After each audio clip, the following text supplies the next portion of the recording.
previous program, we now join the following program already in progress. Link Center in Omaha as Tulsa has taken the first lead of the ball game on a James Woodard 2.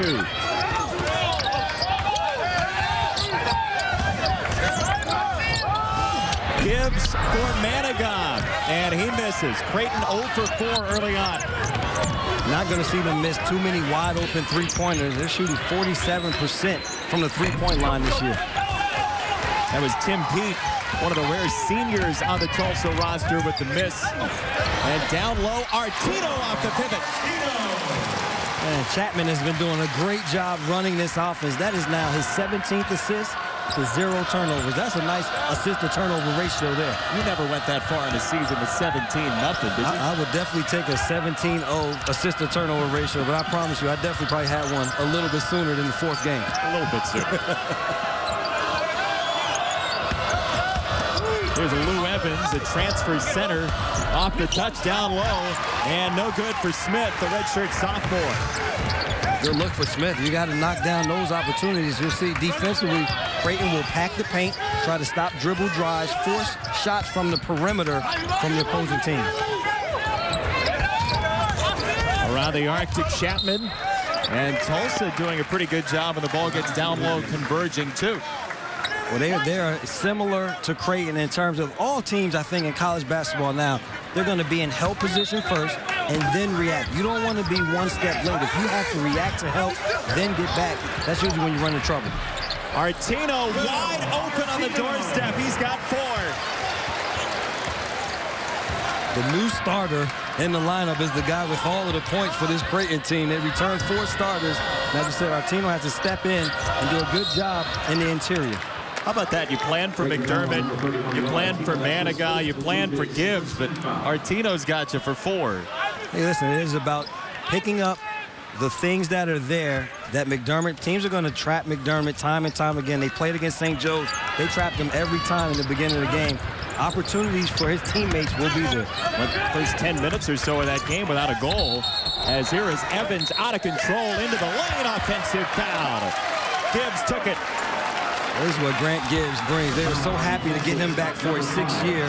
He's their leader on and off the court, makes every heady play that you need to make, and that time did a good job sliding, taking the contact into his chest. He's 24 years old now. Or 25, 24, is he? He's somewhere up there. He's pushing 30 now. He gets all the jokes, he says, and handles it very well. Foul on the other end against Tulsa and Evans.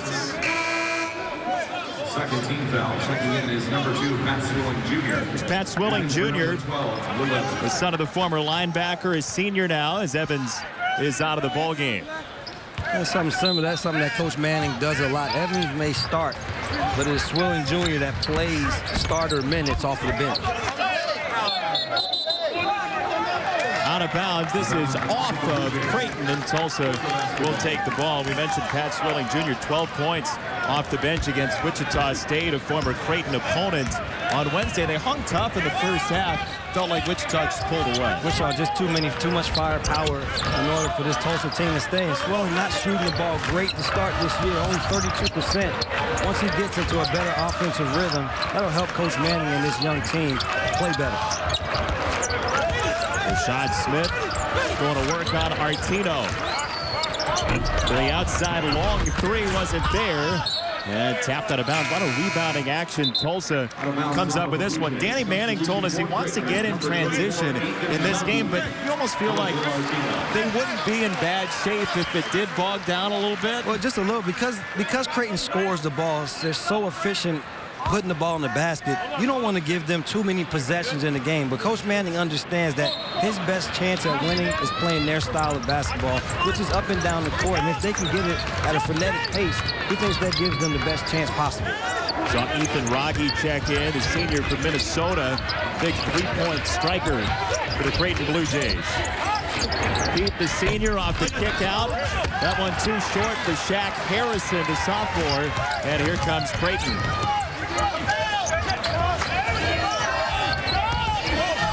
Down low, McDermott couldn't hit again, and Tulsa comes the other way. Woodard had it's stolen. Chapman with McDermott. Beautiful break that time. Started another steal here. Chapman comes up with the first steal. And then Manigat has a steal after that, and this is the way that this Creighton team wants to play.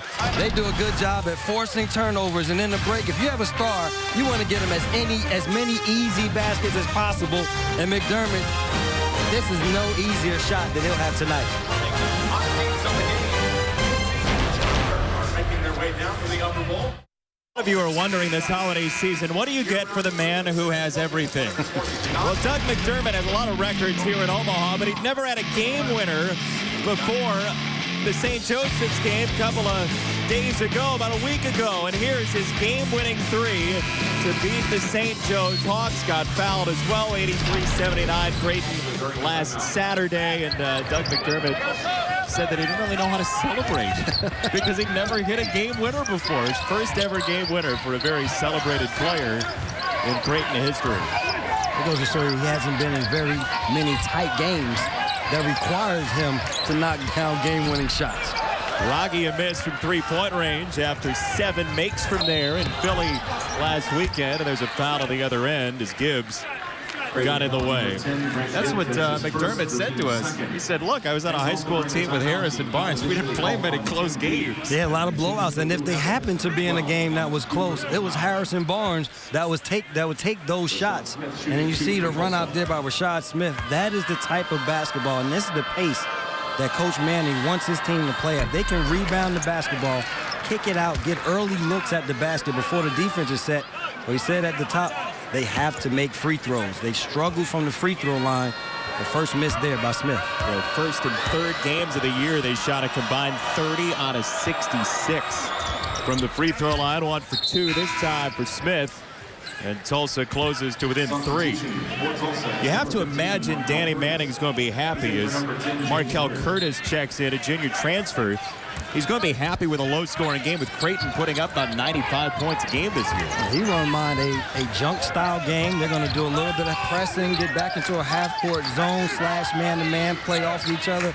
And the free throws are so important because they do a lot of dribble drives. They're going to be a lot of fouls in games that they play in. They have to capitalize when they get to the line. Manigat on the drive and kick. And a foul call. Manigat loves taking the charge. That time, he's called for 1. He should understand this. He's leading this team the last 3 years in charges taken. Does a great job defensively, siding over by Rashad Ray. Takes that charge in the chest. And one of the points of emphasis this year is if guys are not set before an offensive player leaves his feet, it will not be a charge call, but Ray was there soon enough. Yeah, the key is the upward movement. And there, Ray got underneath in time. Off the kick, Ray for 3.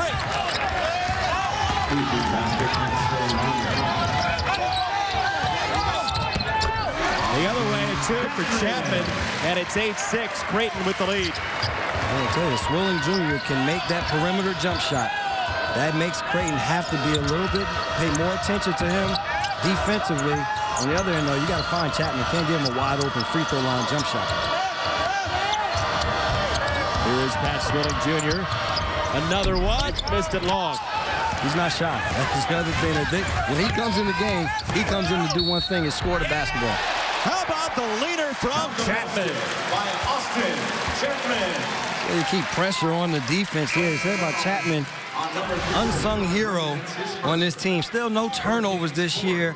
This time does a good job. Hesitation move at first. Takes the defense off balance somewhat. Then takes the contact and still able to get the ball up on the glass. The opportunity to complete the three-point play. Grant Gibbs out of the ball game.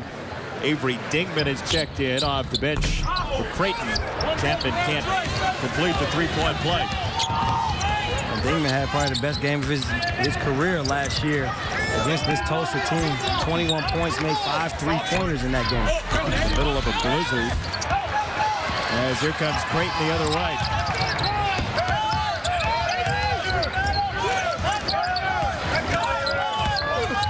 McDermott called for the offensive foul. Tough call here on McDermott. quick move is what he's known for, a catch and go in the post, no hesitation at all here. You see the little rip through. Maybe a good call by the officials, a good slide of the feet defensively, and a little bit of an arm there, a little chicken wing. Gives McDermott a foul. Well, you talked about the change to the upward movement rule on the other charge. We have seen some more offensive fouls dropping the shoulder, maybe try and even it out this year. Here comes Manigan the other way and had it taken right back. Ray for Tulsa. Pete for 2. Beautiful move by the senior from Memphis, Tim Pete. Beautiful move, but how about the hustle by Rashad Ray? Gets the ball taken away. Right back, gets the steal back for his team. And again here, great hustle, almost coming up with another steal. And that is what Coach Ray loves to see. See, defense turning into offense right now for both teams. The initial steal there, but Ray doesn't quit on the play. He gets the steal right back, and this is when Tulsa is at their best. When they're in the open court, proud to finish at the rim. They have dynamic scorers that can get into the paint. We talked to Coach Manning last night. It's one thing that they wanted to do in this game was get paint touches via the dribble or throwing it into the post. More than half his points off turnovers so far today. Chapman left open. He has 7. He is having a great floor game here to start. Assists, pushing the ball, getting their team into their offensive sets. And defensively, he's doing what is necessary. DeAndre Wright that's checked in, the sophomore big for Tulsa. And an offensive foul called again. Offensive foul whistle. Swilling called for that one. Everybody's going to have to adjust their game. The officials are on top of the charge call again. You see that little bit of a hit to create space by Swilling. Picks up his second foul. If you couldn't get away with that in the NBA, how many points would you score? There would be no NBA. If you couldn't get away, if you can't get away with that little move there, a lot of guys in the NBA would be sitting down. Little up and under move wouldn't go, but that tap is good for Zach Hansen, the freshman from the capital city of South Dakota. Talked about rebounding. Whoever can get it on the offensive and defensive glass, they need to be better. No Chineke this year to be able to clean up stuff inside, so it's going to have to be a team effort. And McDermott even said he feels like he's got to press himself a little bit more, fewer runouts, and more boarding for him. Whistle down low on a shove out. Rocky was down there with the push. His first foul. But Zach Hansen, the freshman, we talk a lot about the seniors for Creighton and all the returners. This is a new kid, Mr. Basketball in South Dakota, Zach Hansen, giving Creighton the bigger lead.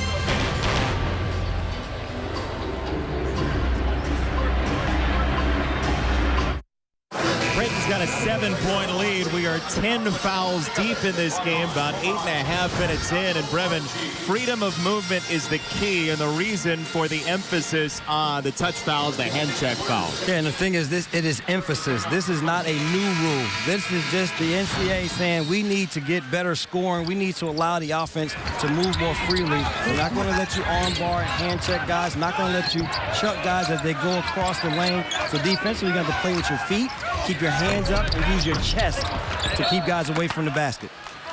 Curtis on the follow, couldn't finish, but Tulsa will hang on. Do you feel like that will increase the scoring? Well, we talked about it. It'll help guys move better. It'll be a lot more foul calls. But if guys aren't making free throws, as another offensive foul is called there this time against DeAndre Wright, trying to set a screen to get his teammate open. But I think if guys are not going to shoot free throws well, if you're just going to call fouls just to call them, then it's not going to help scoring in any way. Shooting the ball better. Better skills helps scoring. Better coaching helps scoring. But I don't think that you can just insist that if we make more foul calls, scoring will just go up. You've got to wait for the free throws to go down. You've got to have a lot of other variables as well. Hansen with a second 2. Zach Hansen with 4. It's a 7-0 run for the Blue Jays for their largest lead of 9. scouting report doesn't say Chapman 7, Hansen 4 early for Tulsa, does it? No, but McDermott is a guy that really liked Hansen coming in this year. He felt as though he was similar to him in that he could create different things, score in the paint, and shoot a short jump shot, as you saw it on possession. Dingman scrapping down low for the tie-up. Look at the position. Little backboard from him. Look at it. He works hard to get position. As we say, hand down, man down. The defense doesn't get his hands up. Don't wait, shoot right over the top. We talked about him being similar to McDermott and his style of play, and that there was a perfect example. They're going to have to start keeping track of how many baskets Hansen makes that go off the backboard. They do it for McDermott now. Here, 132 of his makes in his career have gone off the backboard. They track everything. I give them a lot of credit for staying on top, and there's Swilling Jr. with another 3. Second 3 for Pat Swilling Jr. He has 6 of the 11 for Tulsa. Hansen got fronted and fouled, battling down there with Brandon Swanigan. This would be good for Creighton if they can find another low post presence in Hansen that forces teams to play really big against him inside. That gives McDermott a lot more room to work on the perimeter, to pick and pop opportunities. But the rebounding issue that he was worried about going into this Big East season can have an answer with Hansen. Just that extra body, maybe even extra fouls in a key game, right? You're going to need big bodies if you're going to be successful in college basketball. Pat Swilling on the attack. Rebound for Swanigan, and he's fouled going up. Brandon Swanigan. Also there by Swanigan, not quitting on a play, giving his team an opportunity, but it starts with the dribble drive. If you can get pressure with the dribble drive that requires help, allows your big guys the opportunity to get on the offensive glass. Former redshirt Swanigan, a sophomore out of Houston, missed the free throw, and Danny Manning. It's an old story already this year. They came in 58% from the free throw line as Hansen gets a nice round of applause from this Omaha crowd. As I said earlier, they're going to put a lot of pressure on defenses because of their dribble drive ability. Offensive rebounds come from it. They're going to get fouled, and when you get fouled, you're going to make other teams pay for fouling. Right now, Tulsa, this early in the season, has not made teams pay. Creighton Devin Brooks is in handling the ball. The junior transfer from Iowa Western Community College. Off the kick, and boy, Isaiah Zierden got hit. Call it a clean block and out of bounds to stay with Creighton. Good hustle. We talked about both these teams are going to force. They help defenses first, and then they react to the kick out. No foul call because they're going to kick that leg out as he shot the jump shot. Good defense by Swilling and good non-call by the officials. Zierden wanted to catch and shoot that time, and Swilling is right there with him. He has to be careful, though, playing with the 2 fouls. Does not want to pick up another. Zierden into the post, McDermott. And he spun it in. Zierden might be a freshman. He's a pretty smart guy. Knows who to get the ball to. It's not hard, man. You're playing for Creighton. There's one guy that if you get in trouble, you can go to at any time. Tim Pete on the other end for a jump shot to give him 4. 19-14. Tulsa hanging tough in the first 11 minutes. We rely on Tim Pete, the lone senior, playing with this team to show his guys the way. There's Devin Brooks. We heard a lot about him and the offense he can provide. He's a score-first type guy. Swilling for his third 3. Swilling said, don't worry about my shooting percentage. I make them when it counts. Brooks right to the rim. And Pat Swilling is one of the rare seniors on this Tulsa roster. So many sophomores. When Danny Manning came in, he had to recruit a large class, this being his second season. 8 sophomores on the roster for Tulsa as Brooks goes to the free throw line.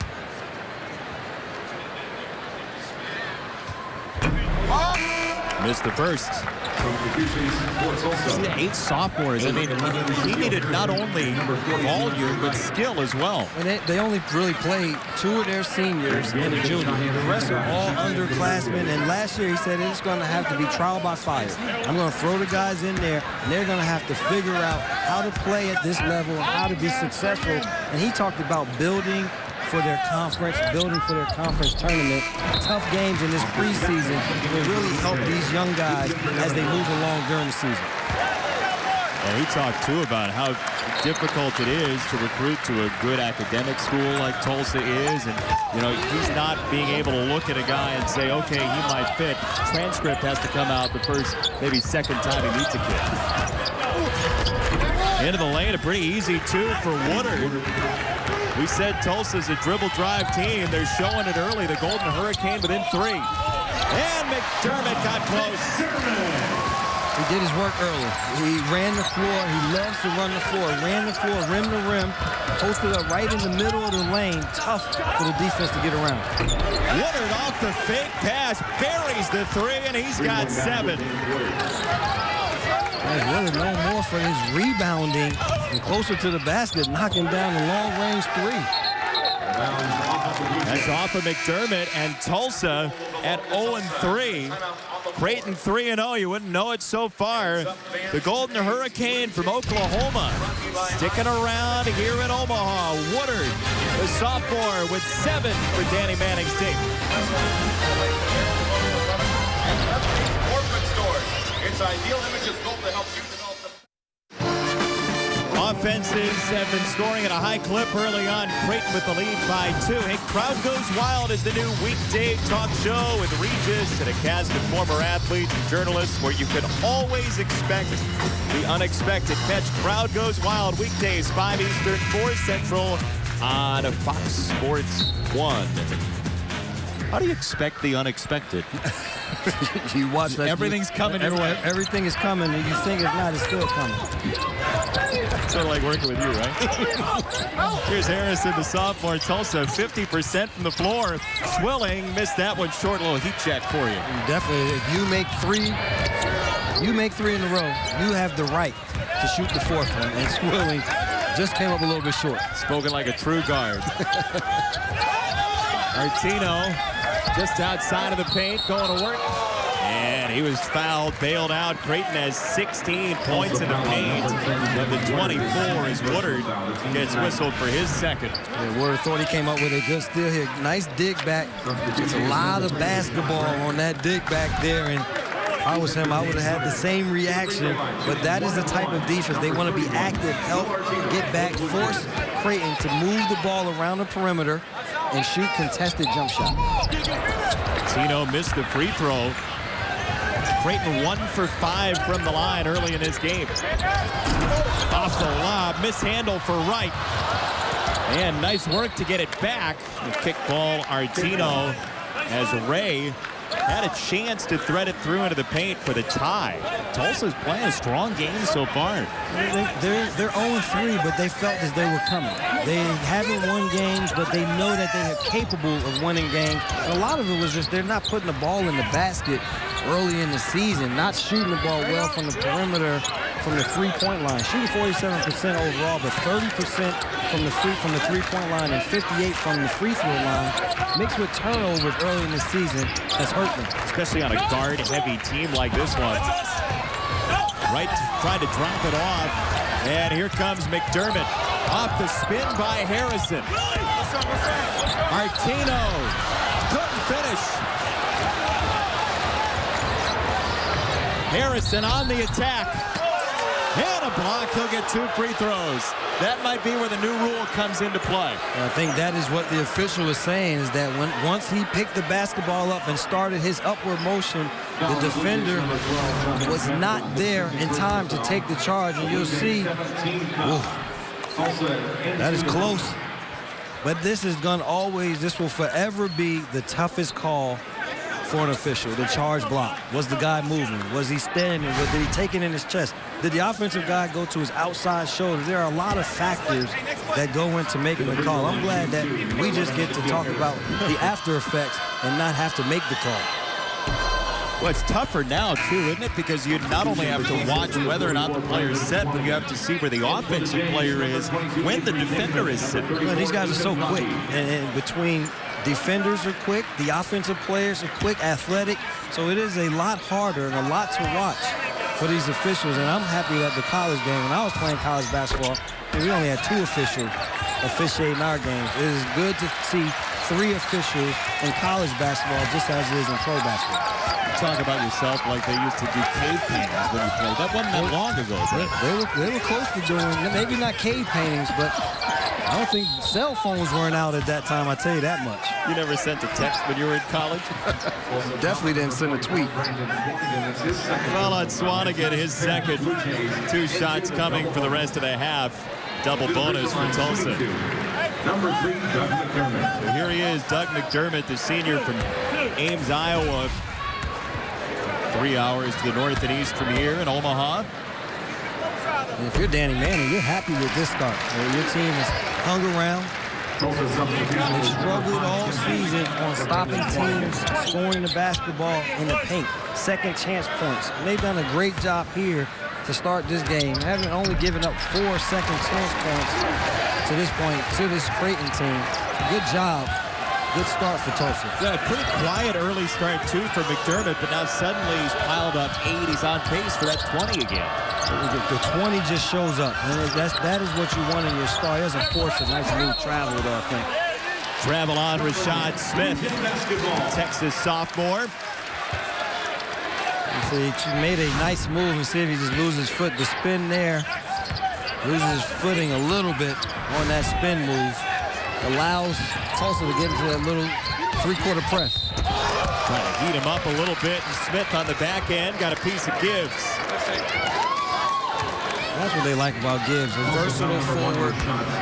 Led the MVC in assists the last 2 seasons at that forward position.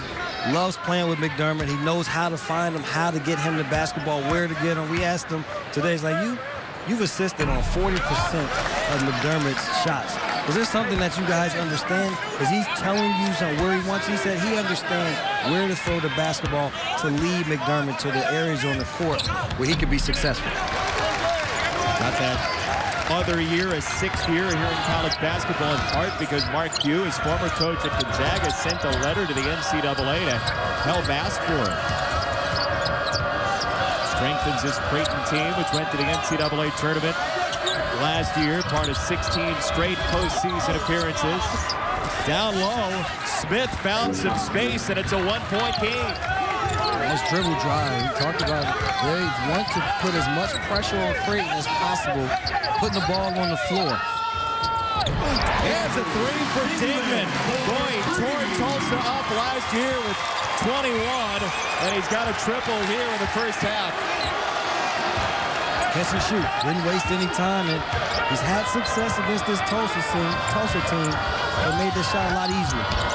Smith on the back cut. Block! And the foul! Count the basketball with Sean Smith. Gibbs was close. He tried to get there, but he didn't allow the offensive player the ability to come down. You see the pass, the catch. He's standing there, and the officials feel as though he did not allow enough time for Smith to come down and catch the ball to be able to make a move. Smith go to the line, and again, whenever Creighton makes a little bit of a run, it seems as though they may be able to pull away from this Tulsa team, and these fans try to cheer. Tulsa comes back with a nice possession, beautifully run play there. Second foul on Gibbs. He didn't like the call. Danny Manning said, look, I didn't expect to be 0-3 to start this year. He feels like this team should have a win under its belt. And heck, just throw caution to the wind, come on the road, play a tough Creighton team in a tough building, and they're 15 minutes in within 2. Usually when it brings the best out of your kids, when they're challenged, and they're playing against one of the best, arguably the best player in the country, and one of the better teams in the country. McDermott got a man right in his pocket, and Ray with McDermott. That'll lead to 2 free throws. You mentioned St. Joe's was doubling McDermott for most of that first half last weekend. Here it's been more man-to-man. Yeah, it's been man-to-man. It's been multiple defenders, but they're just trying to make him work as much as possible. A couple of times they've trapped him when he's gotten the basketball to force him to pass it out. So just trying to keep him on his heels. When you play against great scorers, you cannot play them one way. they will get accustomed. They'll figure it out how to score. But if you can give them multiple defenses, try to keep them off guard, that gives you an opportunity. You're not going to stop scores. The only thing you want to try to do is slow them down. See if they can have an off night. That's the only thing you can wish for. Saw his confidence there at the foul line. Pretty quick into the stroke. He has 10 tonight. And there's a push-off called against Harrison. They are calling. You cannot let that off arm get away from your body. They've called it the entire night. You see when a lot of guys get ready for that step back shot, they use that off arm a little bit to try to create space. These officials are right on top of it. And remember, the idea is to build offense, but the baseline idea is freedom of movement. So they'll call it against the offense, too. 3 no good for Raggi. He's 0 for 2 today. Pete on the drive. Score the bucket.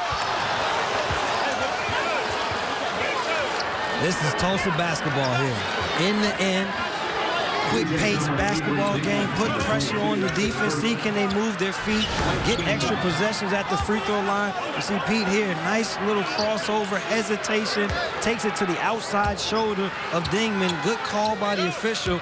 Great wherewithal for Pete to finish the basket with taking the contact. Some of these pratfalls today, it's like a Hollywood backlot. There's a lot going on in this game tonight.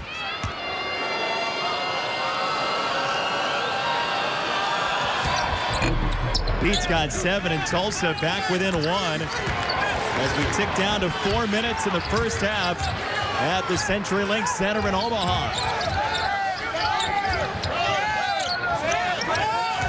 Chapman to Brooks, the junior transfer. 12 points a game coming in, 3 games into his career here in D1.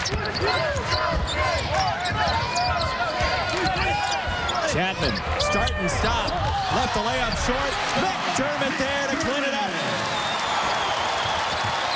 You are going to score an average 26 points a game. You have to score in a myriad of ways. And that is what McDermott does for this team. 1 and done for Tulsa. McDermott leading the break. And tipped out of bounds. Hands in passing lanes all over the place for Smith and Tulsa. But Doug McDermott, second chance. He's always there for this Creighton team. The senior gives the Blue Jays a 3-point advantage. And holding up high.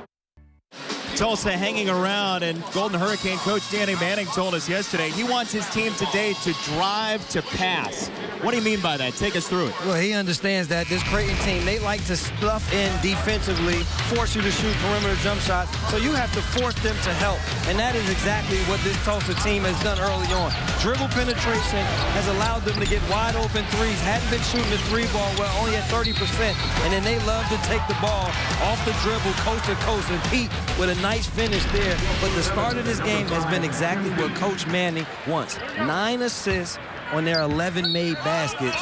That is efficient offense for Coach Manning. Second season at Tulsa. Here's a guy that's really enjoying his position. And you talked to him yesterday about just the coaching in general. And he became an assistant. Could be tough for a guy. He said he learned a lot out of that and sort of grown as a coach through all of his coaching experiences. Brooks will go to the free throw line, and the foul by Woodard, his 3rd. I can tell you this much, that Devin Brooks likes the spin move. And that has been his move, the go-to move here in the first half. And something that Tulsa has to stay aware to. Once he starts to go left, he likes to get back to that right hand, but he's a guy that can score different ways, puts a lot of pressure on the defense. They like him playing with Chapman, not just because Chapman can run the point, worry about the team. That gives Brooks the ability to just be a scorer.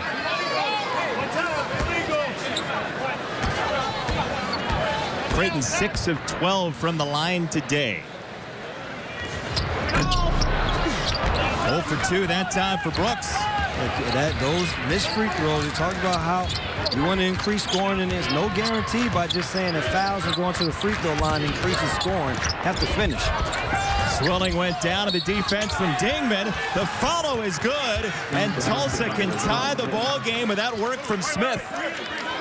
Doug McDermott talked to us earlier about the one area that they have to get better in going forward is defensively rebounding the basketball. He was going to have to be more involved. And in that picture there, you see him starting to leak out. And that's what he did last year. They had a Kinnick that would grab every rebound, allow McDermott to leak out and get easy basket opportunities. This season with this team, he's not going to be able to leak out. They're going to have 5 guys rebound the basketball, and then they can start their transition. But when you're in that mode as a player, it's tough to retrain yourself, isn't it? It is tough, but he understands and knows it. He is the first thing that he said to us and what this team has to do better in order to get over any type humps or be as successful as they've been. It was rebounding the basketball. 4th tie of the ball game. 3 minutes to go, first half. Little zone here by Tulsa. They talked about changing defenses against this Creighton team. And I'm back into a little 2-3 matchup zone now. Hansen was calling for it down low. Chapman on the slice for 2. I like him. I really like his game. Understands the floor. Great job there. That's a tough call. Should have been a travel call probably before this charge. And I thought Chapman gave enough space for the offensive player to change direction and taking that charge there. But the officials thought differently, and they have blown the whistle with the charge call today. You see that it gets there, can't really see. That is a tough call. I felt that he had enough time, Harrison, to change direction. Chapman just made a good defensive play. Would have been Harrison's 3rd foul. Instead, he misses the front end of 2 free throws. Shaquille Harrison, 2 points so far. That was a 15 on the year for this Tulsa team. A guy that they like to go to and score the basketball. Not getting it done so far, and Tulsa still in this game without it. Pretty good defensive guard for Tulsa as well. Shaquille Harrison, as out comes Rashad Smith. Some size for DeAndre Wright. Lawton, Oklahoma into the ball game. A little pester press here. Nothing to really turn it over, but there's a turnover. Almost there by Swilling. 10-second violation, no possession from Tulsa on that redirect. And so the turnover goes against Creighton, and that's the explanation that Greg McDermott's getting right now. There was no possession. It is the correct call by the officials. Offensively for Creighton, they can't fall into a lull and just back and forth. Tulsa is not really trying to create a turnover. They just want the pace of the game to be at their pace. Harrison with the left hand for 2. First Tulsa lead since 2-0. Dribble drives. They said it. They're going to put the ball on the floor and put pressure. Good defense inside there by Swanigan. And look at the bench of Tulsa. If you want to have an opportunity to beat a ranked team on their court, you're going to have to play great basketball. And right now, Tulsa executing on both ends of the court, getting to the basket on dribble drives, lay-ins, not having to settle for long-range jump shots. Their long-range jump shots have come uncontested. Well, you asked Danny Manning if his team had any trouble after losing 3 games. He said, no, we feel good. They're showing it right now. That's Swilling Jr. into the lane, and Tulsa's senior has 11. See these fans getting a little bit antsy. Chapman ties the ball game. So much for that, And he has been impressive in this first half on both ends of the court. On an average of 8, he's got 12. And volleyball at the rim for Tulsa. Dingman the rebound. McDermott, the trailer. I think the roof would have came off, partner. If he would knock down that three-pointer, these fans have been waiting to be as loud as the loudest fans in college basketball. Timeout, Danny Manning. 30 seconds. 39 all, 61 seconds to go in the first half. Up and down game. The Golden Hurricane are hanging around against the Blue Jays in Omaha.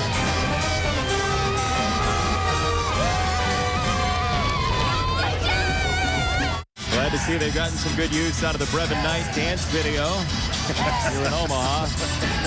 I got them rocking and rolling. Even the little kids, look at them. Get your roll on. There you go. By the way, Chapman with 12 early for Creighton. That's already a tie of his season high, 12 of the 39 for the Jays from their junior guard from the Lone Star State. Pat Swilling Jr. off the spin, missed the shot, and the rebound out of bounds. Staying this way. You think Coach McDermott talked about Chapman and said he needed to take more initiative. He wanted him to be more aggressive offensively. Thought Brooks can scale back some of his.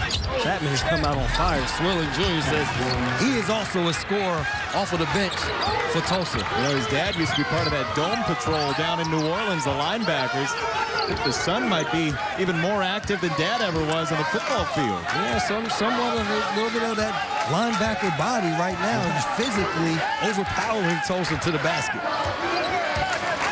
0-3 Tulsa leading undefeated Creighton in timeout. Greg McDermott. 2-point lead for the Golden Hurricane. Hayden Knightley on Fox Sports Live. Join Jay Onright and Dan O'Toole along with Donovan McNabb, Andy Roddick, and Carissa Thompson. They bring you all the scores, news, and highlights you need and want. Catch Fox Sports Live nightly on Fox Sports 1. Well, how about this? Tulsa on the road at Creighton, one of the toughest places to play, one of the top 10 attendance places in college basketball over the last bunch of years. About 17,000 here today. Tulsa looks none for the wear. Well, they haven't allowed these 17,000 people to be involved in the game. They got off to a somewhat of a shaky start. Didn't score the basketball well. Creighton missed opportunities in the paint. And from there, Tulsa got their rhythm. They were able to push the basketball. They've gotten into the paint. They scored at the rim. And on the defensive end, the changing defenses, not allowing McDermott to get off, and also not allowing any clean looks, except for Chapman. He's been the only guy to really create havoc on the offensive end for Creighton. We just saw Ethan Rogge, who had those 7 threes against St. Joe's in their last game, and he has not scored yet today. 10 seconds to go. Brooks got caught in the air. Chapman for 3, ring it up. Chapman for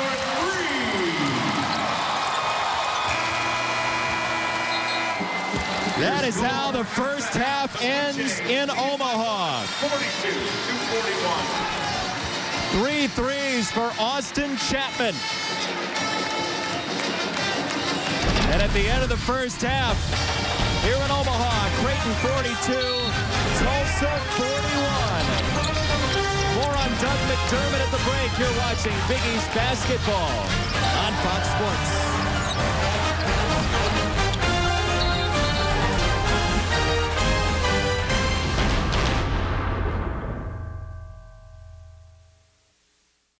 Look, we had 25 combined fouls. That's going to be down the stretch a key. Can you keep your big guys in this game? Keep your big guys in this game, and which team is going to make their free throws down the stretch would also be key. And can Tulsa continue with their dribble drive ability? Will they, on the defensive end, continue to plug holes and not allow McDermott to get off early? And they have to figure out a way to stop Chapman in the break. Austin Chapman 6 out of 7 from the floor after just 4 points in the last meeting before this crowd here in Omaha. Tough cross-court feed, and Artino starts the second half like he started the game. Yeah, great play that time. You take McDermott, he sets a cross screen, almost a reverse cross screen, sends the big away from the basket. The help stays on ball side. Artino wide open on the other side. This is fourth, 2-point shot, put on the line. Looked like it was going to be for the tie for Pete. Instead, it is a 2, and now a 1-point game again. Creighton has allowed this Tulsa team to get confidence on the offensive end. They have guys that can score, just haven't been shooting it well. They have it going here in this game. McDermott, the step back, long deuce. With his size, he has the ability to shoot over most defenders. Created space with that step back, did not use any off arm to create the space. Was able to knock down that shot. It's key for Creighton and him to get going. Off the feet from Gibbs. They have such a good feel for each other, Gibbs and McDermott. Down low, Smith begging for 2 more. Rashad Smith for Tulsa makes it a 1-point game again. Tulsa team is not going to go away. The tough kids that expected to have a better record than their 0-3 right now. Gives off the shot fake. Into the corner. Chapman. Got it to go. Career high 18 for Austin Chapman. We have still 18 and change to go. Came back down the court grimacing a little bit. Hopefully nothing is wrong, because without him, Tulsa has a huge lead in this game. Martino, the steal, the junior, the only new starter for Creighton this year. They figured, what the hey, I'll put it on the deck a little bit. The big fella, he understood. He had a 5-dribble limit, though. He picked that ball up immediately. It's like aisle 1 in the supermarket. 5 dribbles or less. Evans showed McDermott for 3. You can see the explosive nature of this offense for Creighton, and the 3 let go there, no good. As you're Tulsa, you don't want to give them too many opportunities. Don't let these fans get involved early here in the second half. McDermott. Another. 9 in a row. Timeout, Tulsa. Will be a full timeout for the Golden Hurricane. Well, he had 12 in the first half. Doug McDermott's going to find that 20 one way or the other.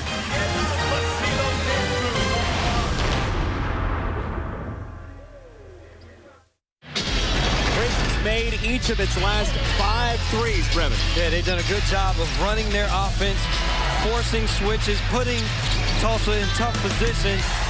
And when you have a guy with the range that McDermott has and the explosiveness, it's only a matter of time. And if you're Tulsa right now, you just have to do a good job of weathering the storm and finding where Chapman and McDermott is on the court. Force someone else to have to make a shot for them. But Tulsa, you can weather the storm. You knew that you were not going to keep a team that scores 95 a game down the entire night. They just have to get baskets. And Woodard gets to the goal to draw the foul and get to the free throw line. Let's go a minute and 11, a 9-0 run. Hey, they 13 points before the 3 minutes goes off of the clock in the second half. It's almost like you become shell-shocked a little bit. This crowd gets involved, and they get into a frenzy on the offensive end, shooting it from the three-point line, really start to run their offense with efficiency. Compare this crowd regular season to anything you played in front of when you were in college? No, I mean, this is NBA. This is my first time coming to Omaha, ever coming to this building. And this is, I mean, you have suites. You get here, there's 17,000 people. This is big-time basketball, and deservedly so, with the tradition that Creighton has had over the years. It's only going to continue to get better. 15,000 plus season tickets. Sellout crowd today. Listen, we played in front of 7,500 at Stanford. You guys were cooking, too. We had it going.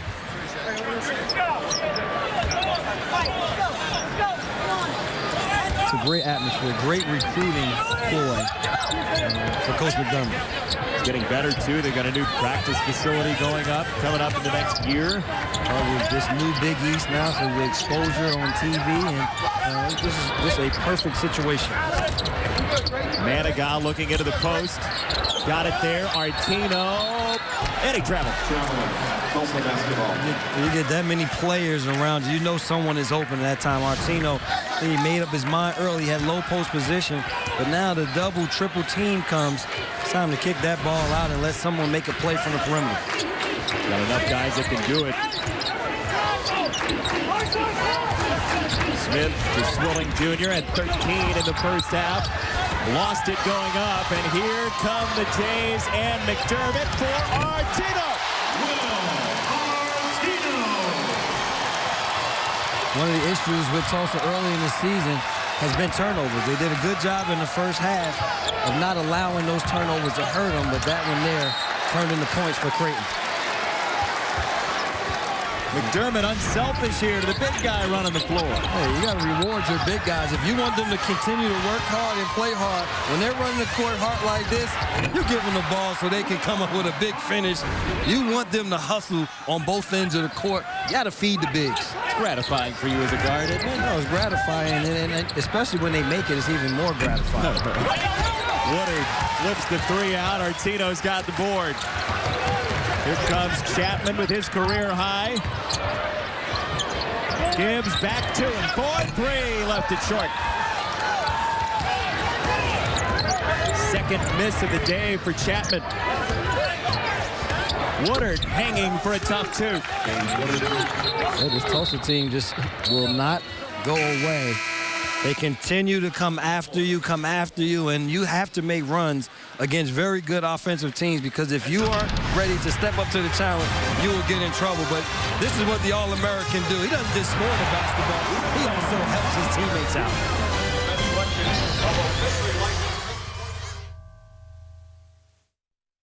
Rocking out here in Omaha. Must say, pretty good band here, too, for Creighton to go along with the 17,000 fans. Hey, from the crew that brings you America's #1 pregame show comes Fox Football Daily, with all the news, opinions, and insight you need on the NFL and college football. Fox Football Daily, weeknights, 6 Eastern, 5 Central, only on Fox Sports 1. I know you've got your eye on Cal-Stanford game. Big game for us. Stanford is they're winning 21-10. I stay on top of my Cardinal. No sign of the band on the field yet. No, there will be no luck for Cal in this game. It's called luck in Stanford history, right? Exactly what it's called. Manigat to Chapman. Manigat for his first points.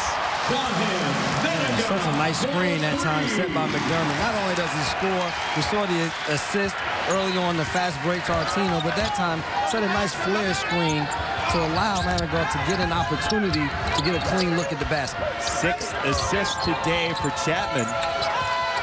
And Manigat, who had 2 fouls in the first half, cracks the score column. There's a foul over the back. Like Gibbs over the top.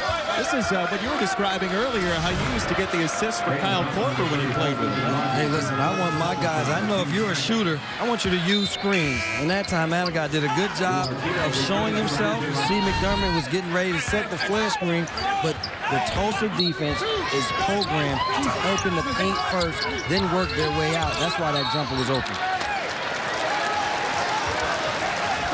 Trouble getting it in. Timeout Tulsa. Danny Manning with a look for his sophomore, Rashad Smith. This is a Tulsa team that's going to grow. I mean, 8 sophomores. It's a huge class trying to whittle itself out, figure out who gets some playing time for Danny Manning. Yeah, and the other thing is they'll figure out who their go-to guy will be. I think that's the one area that Coach Manning will figure out as the season goes along. Will they have to continue to do it by committee and who has it going that night? Or will someone really step up and take the reins as being the offensive go-to guy for them as the season goes along? It's a very commanding presence. You said a pretty soft-spoken guy. Jacket's still on, very notably in college basketball these days. And I think he even called the official over and said, "Excuse me, sir," when he called him. I thought that's what he referenced to him. So very good demeanor for a coach, and a very good demeanor for a coach of a young squad. Team that's going to make mistakes. They got to grow from their mistakes. They don't have a lot of senior leadership to show them the way, even though Swilling has had a good game today and Pete had a good game. It's going to be, as we said earlier, trial by fire for these young players. I think they will pass the test as the season continues to go along. Here's Woodard on the drive into the lane. That's a tough shot, and Creighton collapsed well. Chapman into the corner. Manigat thought about his 2nd straight 3. Here's McDermott. What a quick trigger. He doesn't waste time, and that's what is going to be good for him, especially at the next level. Swilling comes up short on that 3. Being able to get to his moves quickly. Nice pass. Grant Gibbs had it smothered at the rim. Nicely done by Wright. Other way, Ray couldn't finish. Smith with the follow. Tulsa team, they're going to continue to come at Creighton. Maybe not quit. I love their competitive nature. They stay in the game. They don't give you anything easy. So Creighton's got to work tonight. Off the Artino screen, McDermott left it short. That's the kind of look that he wants, just playing those angles. Yeah, he does a good job. Used the screen well. As you said, got the shot that he wanted, just didn't go down. McDermott fighting for the rebound, got the tip to Artino, and up the sideline for Chapman. Gibbs to Manigat. His team getting the looks that you would think they'd like to have. Yeah, McDermott thought he was open on that break, was howling at his point guard to throw, but what he didn't see was the trailing defender behind him. That pass was made, it would have been a turnover. Off the window for Wright. Rebound follows Smith. Bodies everywhere. Artino has to spatula himself up off the CenturyLink center floor.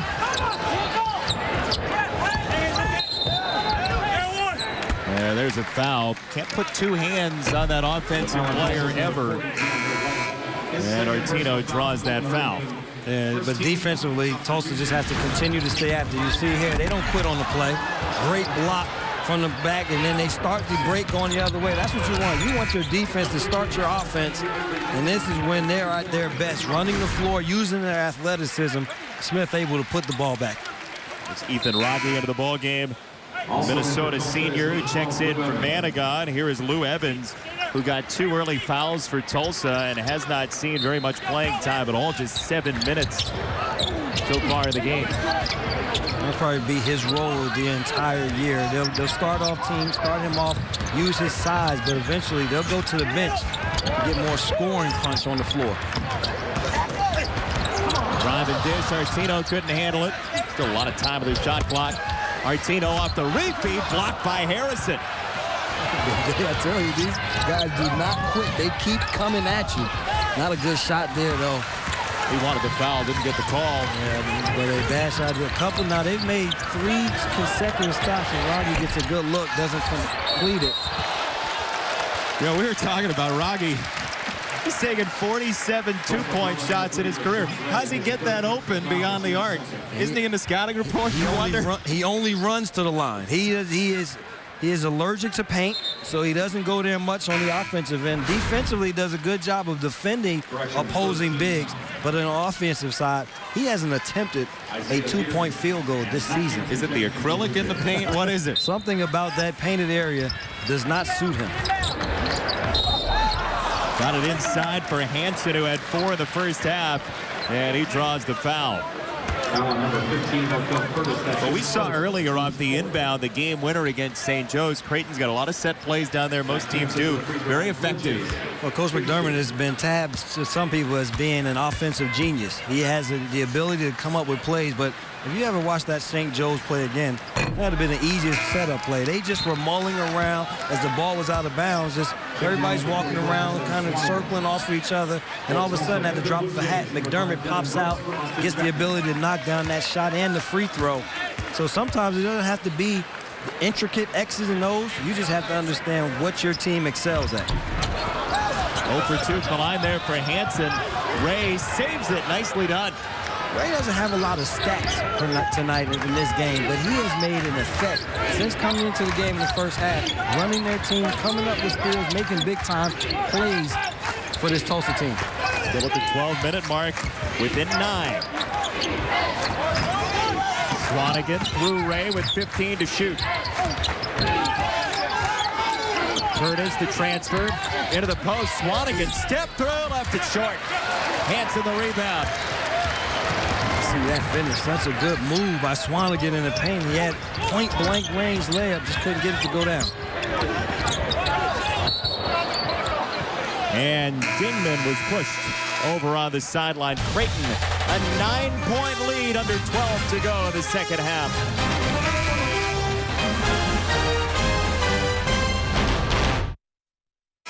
Third of the Creighton points to Doug McDermott against Danny Manning's Tulsa team. This is game number 114 in his career for Doug McDermott. And this is odd. I mean, you look at the numbers as compared. Danny Manning, Doug McDermott through their 113 career games. Very close. Oddly similar in terms of number of field goals made. Each had a father on the coaching staff when they played. Danny's father, Ed, was an assistant at KU when he was there, and Doug's dad, Greg, the head coach. If it ends like it did for Danny Manning, we're going to talk National Player of the Year for Doug McDermott. Yeah, we definitely can, and both guys, 2-time All-Americans, and McDermott going for a 3rd-time All-American. Only 2 other guys to ever have done that. And so he is on the route. And those people that remember Danny Manning, he was a heck of a basketball player. He's in college basketball, one of the best college basketball players to ever play. National College Basketball Hall of Fame for Danny Manning. Stolen for Dingman. Up ahead with Brooks. Dingman takes it himself. Avery Dingman with 5. I don't know if that's how they drew it up. Wasn't the most efficient fast break, but right back comes Tulsa, able to get to the free throw line. But Dingman somehow, some way was able to rumble, and stumble his way to a layup on the other end. Great defense by Creighton. You see here, I thought maybe he would throw it ahead. The big fella said, I can get there. I can make it. And yes, he does. Knocks out the lay-in. Allows these Creighton fans to really enjoy that break. You know, he kept his feet until that last step. Brevin, he was fine until that last step. That's all it took. He said, I can make it as long as I get a shot. You see that face. He might have rolled the ankle a little bit, too, on the back end. But, boy, they say around here he just got hot in that game against Tulsa last year. 21 points that lit Tulsa up. And those 5 threes, he made a 3 earlier in the first half here in this game. And sometimes you have a comfort zone playing against opponents. And both free throws missed there by Harrison. Need the free throws to go down if you're going to stick around this game for Tulsa. 58% free throw shooting team. The Golden Hurricane have struggled from the line so far this year. They're 9 for 15 this afternoon. This is an important time of the year. Good the seat of this game for Tulsa. Good defense. Denial of McDermott. Swilling off the handoff. Rogge got a piece of the rebound, and Tulsa comes up with it. Harrison breaking into the lane. Off the kick out, Evans. Tipped out of bounds to Tulsa. Another chance. Those were the threes that Tulsa got early in the game. The first half, they were getting dribble penetration, kick out three-pointers that they were knocking down. The second half just continued to stay in their offensive flow, dribble penetrate time and time again, and then kick the ball out, give themselves the best opportunity to make those long-range shots. Fresh shot clock here as we move to 10 minutes to go. Woodard has Dingman right with him. And into the post, Smith for 2. You know, Rogge is more of a drifter on the offensive end. There, they attacked him defensively in the paint. Yeah, Rashad Smith has been doing that the entire night, doing a good job of getting post position low enough that the help cannot get there soon enough and having nice right and left hand jump hook opportunities. McDermott feeling around, and the foul called. Evans nearly drew the travel. Their coaching staff for Tulsa definitely has a right to be upset with this call here. You see good defense, and it looks like McDermott travels before there's a foul. We get a better chance to see it here. Seems like he tried to bump and lost his balance. Bailed out with the foul. Tough call to get here, though, where they might call it McDermott International Airport before it's over. Another foul against the Golden Hurricane. Evans sets his 4th. And then they're also in the penalty now. You do not want to send a good free throw shooting team to the line too many times, and that is the effect that McDermott can have on this team. And not only does he score the basketball, but because of his ability to force fouls, get your team into the penalty early, that allows guys to go to the free throw line, see if they can get themselves in a rhythm. You know he's always going to be in rhythm. First miss from the line for McDermott today, and this one's going the other direction on the rebounding action. Fouls on Dingman, his second, team's 5th. You see McDermott frustrated with himself off that miss. You know, he's got to get better, going to the next level next year. He made the choice to come back to college. He told you that he feels like ball handling is where the improvement can be most. Ball handling, and also on the perimeter, being able to be a 1-2 dribble pull-up guy, going to the next level. As you said earlier, he wants to work on his rebounding. Nice slash to the basket, but easy miss inside there for Harrison. He wants to still be able to pass the basketball, make plays for his teammates. There's Rogge's first 3. The dangerous trailer, Ethan Rogge. You have to know where 34 is. He will be outside of the line. Don't look for him close to the basket. Swilling down a dozen. Couldn't get it to go off the window. Woodard. Swilling wanted to reload on the three, and the closeout came too quickly. Foul coming against Gibbs. That is his third. Ethan Rogge still hasn't taken his 50th two-point shot of his college career. And if you watch that, you see how he trotted down the court. He allowed everyone, push the basketball, and it's smart as a shooter. You want to be the trail three shooter, so you allow everyone to penetrate, drive hard, make the defense react in the paint, because you're taught as a defense on transition. You retreat to the paint and you work your way out. With Rogge, you have to retreat to the top of the three-point line and maybe even 2-3 steps above the line. Yeah, I was going to say, he'll shoot from 28 to 30 now. Your type range. 28 inches. Rebound for McDermott.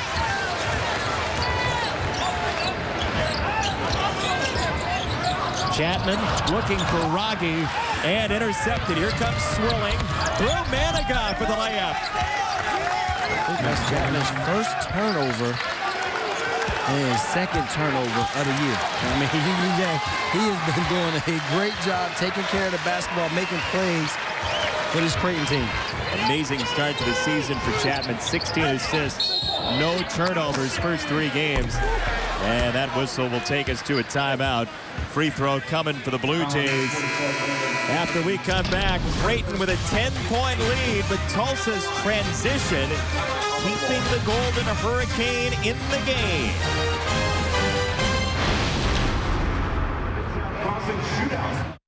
Strength of 9 separate scorers this afternoon in Omaha. The Blue Jays by 10 over Tulsa. There's Ethan Rogge, who still hasn't taken a 2-point field goal. Last year, 94% of his shots were threes, and he is third all-time in 3-point field goals at Creighton. His uncle is also a Creighton Law alum. His mother was a fantastic athlete coming from Minnesota, and he sort of has a little Andrew Luck in him, doesn't he? I like that reference. I like that reference that he does have a little, and he likes to do it from long range, similar to Andrew Luck. And it's one thing that you have to know when you're playing Creighton. If you're a big guy, you're defending Rogge, all bets go out the door. You do not run back to the paint all the time. You have to run back to the top of the key, find out where he is. Or if you run back to the paint, someone on your team better know what number 34 is, because it will be launched. Well, and McDermott creates that for him in part, doesn't he? Yeah, the double teaming of McDermott forces teams to have to find out you're going to take away McDermott. Then other guys will be available. Give Rogge a lot of credit. He's found those positions on the floor to be successful. Under 8 to go, leads a dozen. Swilling, got it again. 4th 3 of the day for Pat Swilling Jr. Good job shooting the basketball in rhythm, not forcing on his head. And he's going to get up shots. That's what he does best, is score baskets for this Tulsa team. Hadn't been shooting it well up until this game, but this afternoon, he's been on fire. Nice overplay for the steal. Swanigan trying to cut this lead from 9. Swilling again. Left another one short in transition. That was one that was maybe an iffy shot. You get yourself a chance. You get it to 9 points. You have the basketball. That's how maybe move it around so you get a better shot than that. Manigat did his second try. Manigat for 3. That's usually what happens to you. You get a bad shot on your end. Something usually good goes for the opposing team on the other. And that time, Manigat knocks down that long range. Scoreless in the first half, 6 after halftime for Jahan Manigat, the Canadian.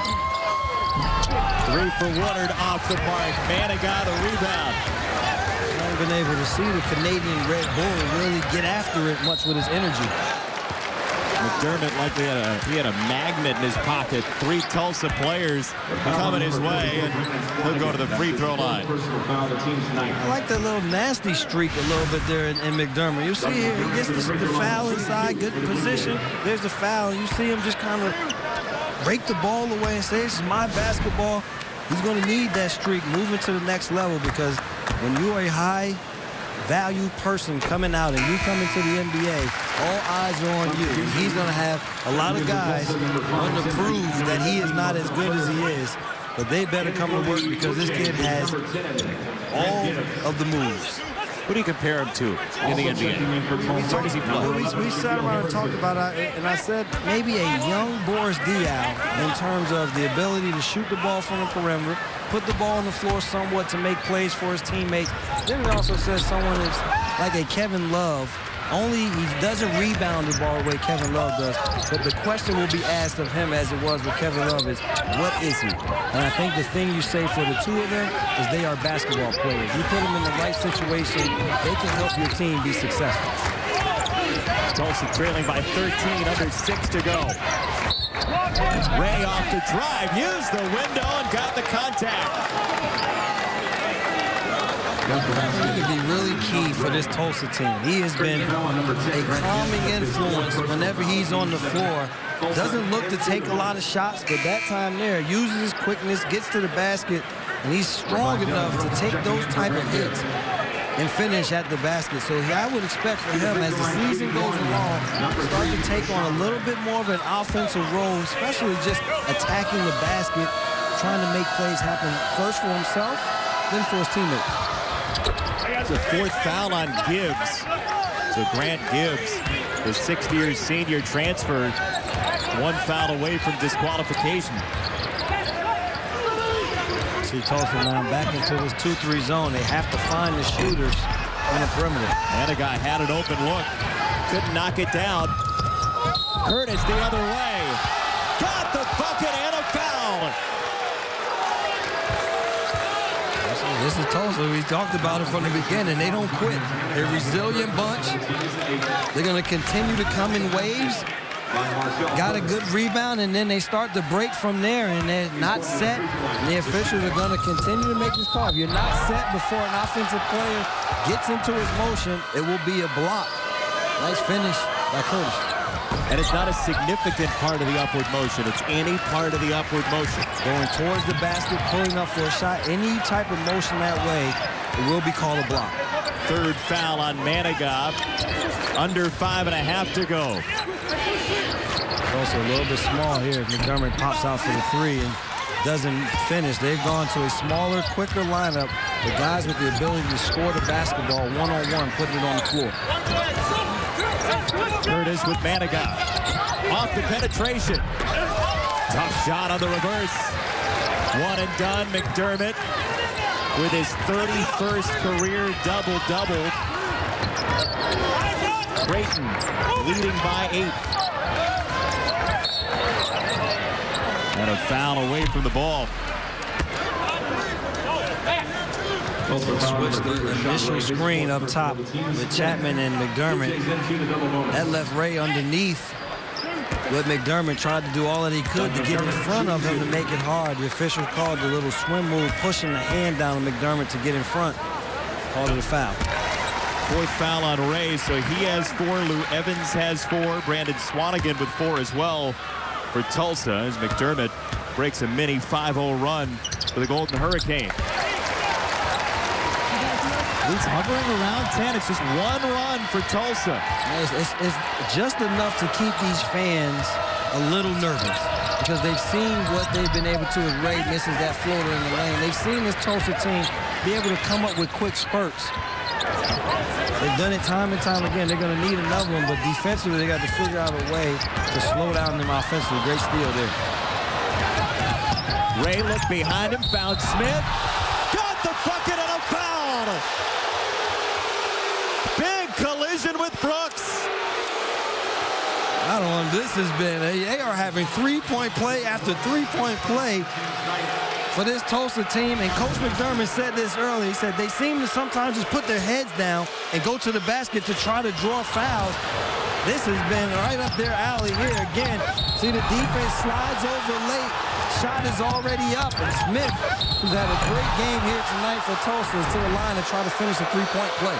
That's the lay of the land in college basketball right now. You put your head down and drive. A team like Danny Manning's is going to get some success out of it. They're dangerous, and they're knocking down their free throws today. And if they can do that, it's going to be tough for teams in Conference USA to keep them down. Tough entry feed. McDermott couldn't find it. bad angle. It's hard to feed the post if you are in line. If you are foul line, you're not foul line extended. If you're in line with the free throw line on the lane, you try to make a pass to the post. The angle is very bad. That's why that pass went out of bounds. Well, we asked McDermott earlier if he ever took physics because he's so good at angles. He said he wasn't very good at it, so maybe it just came into play there. He needed that angle to just step out a little bit more on that angle to be able to grab the post. But it was more so the passer's problem than him getting the ball. Under 4 to go. Tulsa sticking around. Curtis into the post.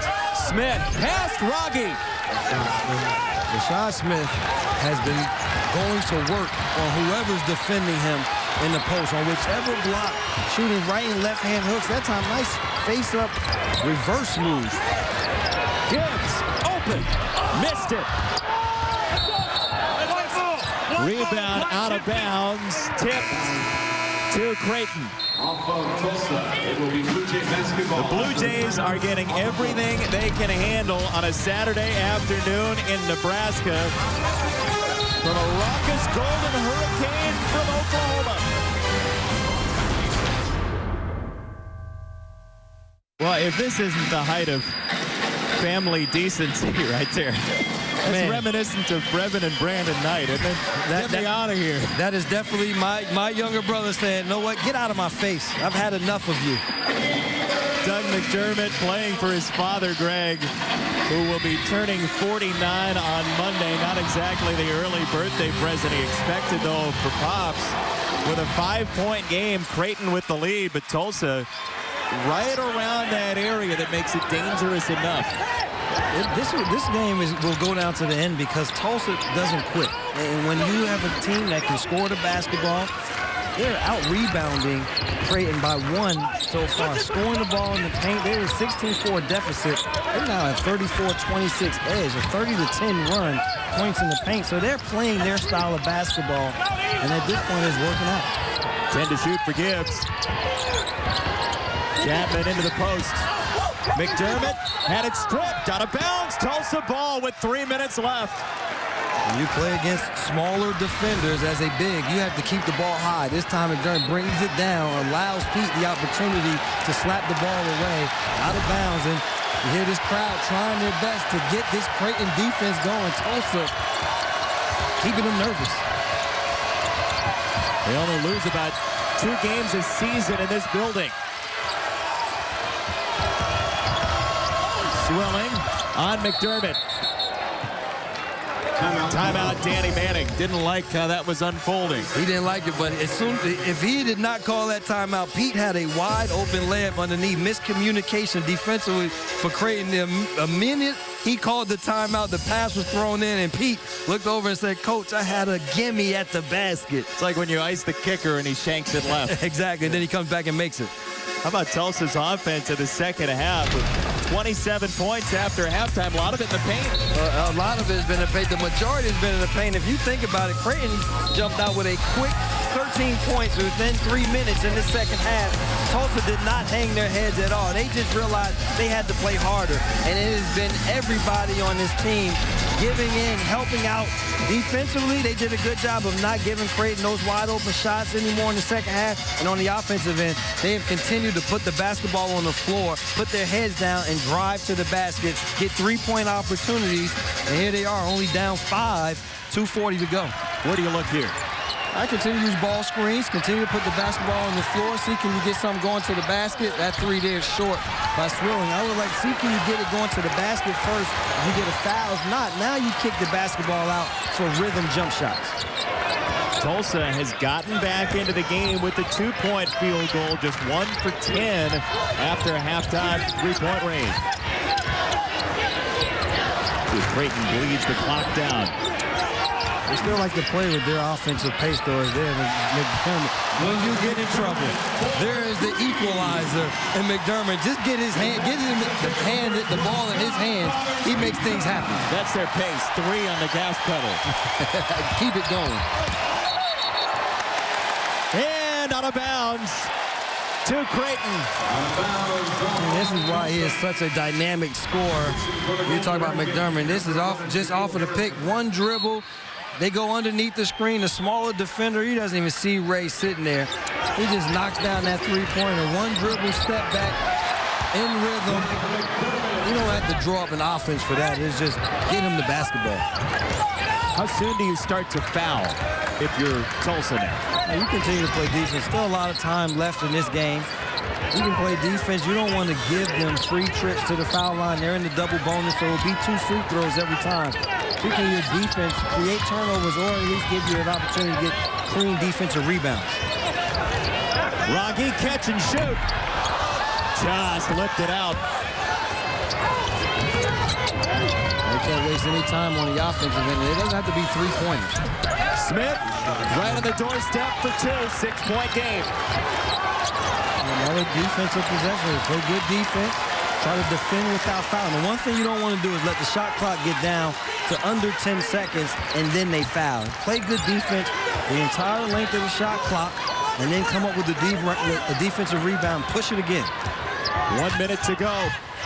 Creighton by 6. McDermott puts it on the deck. The runner got it. So when in doubt, when you're in trouble, nice clear out that time. They took their time with the use of the clock, and then they get McDermott the ball on the elbow, one-on-one. Nice move. Swelling lost the ball, and Creighton calls timeout.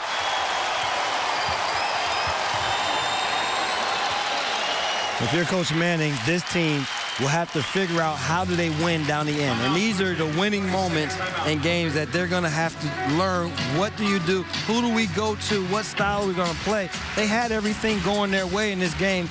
Last couple of possessions, don't get good shots, a turnover late in the game. There's a decided advantage now for Creighton. And Creighton knows exactly where to go. Remember, though, Doug McDermott missed his first 3 shots in this game. Looked like it might have been off kilter a little bit, like it was against St. Joe's. That kilter gets back pretty fast. It gets back really fast, especially at home. He's a guy that definitely gets it done for this team. And down the stretch, when you need someone to score a basket, he can shoot the ball from the outside. He draws fouls.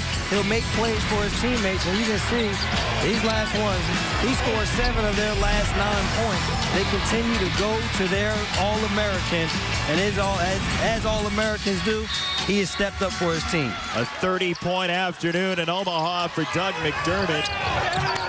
And the Blue Jays lead is 8. I think Tulsa's got a foul here. Maybe look for the strip. And they will still play defense. That's a tough shot for Smith. Nice save, but not for Smith.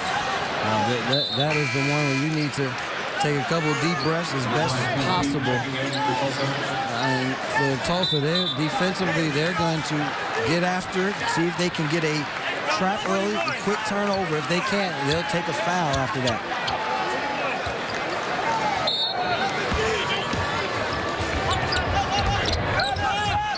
Don't want to foul McDermott if you can avoid it.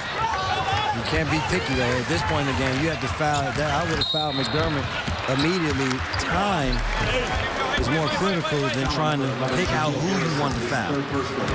Foul on Harrison, his 3rd. 2 shots coming for Chapman, who's been quiet in the second half. You know, he put up those 15 in the first half, and they haven't really needed his offense. And he's sort of settled into his typical rhythm of running the offense, hasn't he? I think that is the sign of a good point guard. You understand what your team needs, and you go out and do it. In the first half, you have to make free throws. You need your point guards, though, to make free throws down the stretch. But in the first half, they struggled to score the basketball, and he was the guy that was open. He made plays for himself and his teammates. The second half, they needed him to run the team, and that's what he's done. Oddly, Creighton is 11 for 23, now 12 for 24 from the free throw line in this game, just 50%, coming in 69%. Yeah, uncharacteristic misses at the free throw line, and give a lot of credit to Tulsa. They put pressure on. They made it not be an easy game at all for this Creighton team. Harrison slides 3 for 2.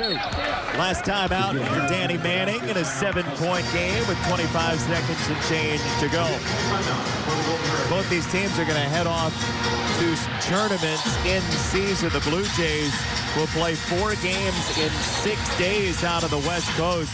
They take on Arizona State on Thursday. Then a couple games to be determined. They've got a game on the back end as well at Long Beach State, a bracket buster return game before. There are some people in Nebraska that actually have taken pens and have circled on their TV screens. Who cares what it costs? That game against Nebraska and the Huskers here in Omaha. We'll see how many tickets this Creighton Bluejays allow Nebraska to come to buy in order to come in. Or will they put a couple aside and say that we're done, sold out, and save them for their own fans? Excuse me, sir, what's your zip code? You don't get a ticket. Tulsa's going to the Great Alaska Shootout coming up to play Indiana State. That's a tournament you're familiar with a little bit out there in Alaska. Very good tournament. Do a great job at that tournament. The one thing we had to get used to, though, was the night for such a long time of the day. It was